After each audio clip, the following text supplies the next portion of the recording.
House by Rama Architects in Clareville, Australia. On the leafy shoreline of Clareville Beach, this new residential dwelling recedes behind a green canopy cascading from the rooftop down and growing up from below, blurring the lines between outside and in. Hints of Brazilian modernism are seen in the concrete form with deep drawn-out eaves, voids, and openness.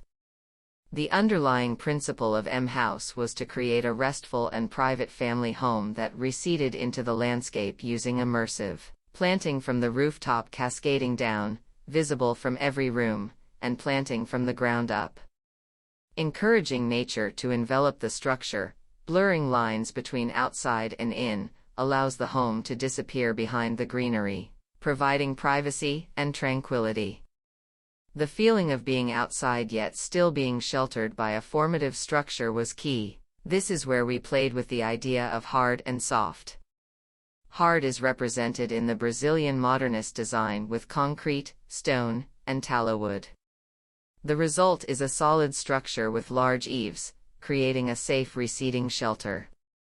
Light, voids, landscape, and glass exemplify the softness.